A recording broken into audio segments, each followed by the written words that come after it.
सिद्धि की शादी के बाद वो ससुराल चली जाती है। पीछे रह जाती है भाभी रानी। सिद्धि के ससुराल जाते ही भाभी कहती है, अरे वाह जी वाह, सारे कपड़े मेरे। हाय रे पैंट, अरे वाह वाह, मजा आ जाएगा। अरे ये सिद्धि की अलमारी के सामने खड़े होकर क्या बड़बड़ा रही है? जा जाकर देख मेहमानों को विदाई की मिठाई मिली कि नहीं। अब हाँ माँ जी, क्यों नहीं, लेकिन पहले कपड़े तो बदल लूं। अब रानी आ जाती है सिद्धि के उन कपड़ों में जो वो ससुराल जाने से पहले घर छोड़ जाती है। अरे रानी, कुछ दिन रुक जाती। अरे ये तो सिद्धि बिटिया को मैंने ही दिया था, बड़ा ही फबता था उस पर, तुझ पर तो कुछ खास नहीं लग रहा। अब वो ना मेरे सारे कपड़े गीले थे तो सोचा पहन लूं। वैसे भी सिद्धि को कौन सा दिन पुराने आउटडेटेड कपड़ों को पहनना है। वैसे भी ये सूट तो मैंने तभी पहना था, वैसे खास है भी नहीं ये। हाँ ठीक है, लेकिन ना मेरी सिद्धि पर तो जमता था। सारे मेहमान चले जाते हैं और सिद्धि ससुराल से मायके पहली बार आती है। अपना घर, अपना कमरा, अपनी अलमारी। ये बोलकर जैसे ही सिद्धि अलमारी खोलती है तो सामने उसके कपड़ों की जगह कुछ और ही रखा होता है। माँ, ओ माँ, जरा कमरे में तो आना। सास और रानी वहाँ पहुँच जाते हैं। रानी ने पहनी होती है सिद्धि की जींस और टी शर्ट। अरे भाभी, ये क्या? ये तो मेरी बड़ी ही महंगी टी शर्ट है, इसे आपने घर में क्यों पहनी है? अरे बहुत मिलती है दीदी ये चौक की मार्केट में, 150 में। ओ भाभी प्लीज, ये एरोपोस्टल है, 2000 की एक टी शर्ट।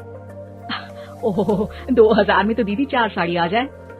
अब क्या बोलूं भाभी, ये मेरी अलमारी में छोटू के कपड़े, तो मेरे कपड़े कहाँ है? मेरी अलमारी में? अब दीदी आपको कौन से पुराने कपड़े पहनने थे? माना भाभी, लेकिन मैं जब घर आती तो यही सब पहनती ना। अरे तुम तो बड़ी कंजूस हो दीदी। खैर वक्त आता है जब सिद्धि ससुराल के लिए रवाना हो रही होती है। अरे रानी, अंदर से सिद्धि का गिफ्ट ले आ, लड़की पहली बार ससुराल से मायके आई है। रानी अंदर जाती है और एक सिंपल सी साड़ी लेकर बाहर आ जाती है। ये लीजिए माँ जी। सास बेटी को गिफ्ट देकर ससुराल भेजती है। अगले दिन रानी एक सुंदर सी साड़ी पहनकर सामने आती है।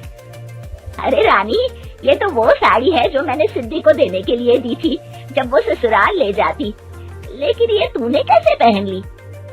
अरे माँ जी, ये साड़ी तो मुझे बहुत पहले से ही पसंद थी, लेकिन चिंता न करिए, मैंने सिद्धि के लिए भी अच्छी सी साड़ी दी है। हाँ।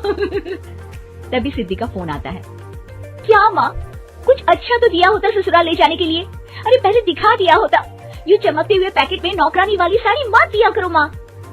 अरे बेटे, वो तेरी भाभी ने ना गलती से उससे पैकेट बदल गया। हाँ, मैं कल ही तेरे भाई के हाथ से तेरा वाला पैकेट भेज दूंगी। अरे रहने दो माँ, आई एम श्योर भाभी ने अभी वही साड़ी पहनी होगी जो तुमने मेरे लिए रखी थी। तुम तो समझ नहीं पाई उनको। खैर छोड़ो, मैं ज्यादा बोलती अच्छी नहीं लगती, रहने दो, आपको उन्हीं के साथ रहना है, फिर बात करेंगे।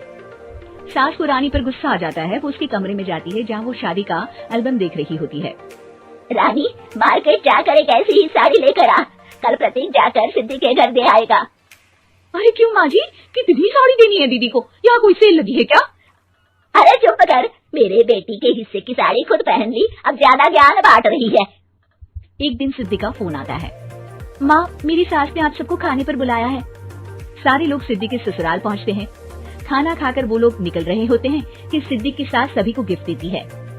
अरे बहन जी, बेटी के घर का खाना खा लिया, यही बहुत है जो आप ऊपर से गिफ्ट भी दे रही है। अरे बहन जी, आप भी कहाँ इन बातों पर विश्वास कर रही हैं। सास सभी को गिफ्ट देती है, लेकिन रानी को जो साड़ी देती है वो अजीब सी हरे रंग की, लाल रंग की बड़ी छाप वाली होती है। अरे छी, ये कौन पहनेगा? सासू माँ को तो जरी वाली इतनी सुंदर, और मेरे लिए ये नौकरानी वाली। अरे भाभी, दरअसल मैं जब भी घर आती थी आप वापसी में ऐसी ही साड़ी देती थी ना, तो माँ ने सोचा कि आपको आपकी पसंद की ही साड़ी क्यों ना दी जाए। बेचारी रानी, बोलती भी तो क्या।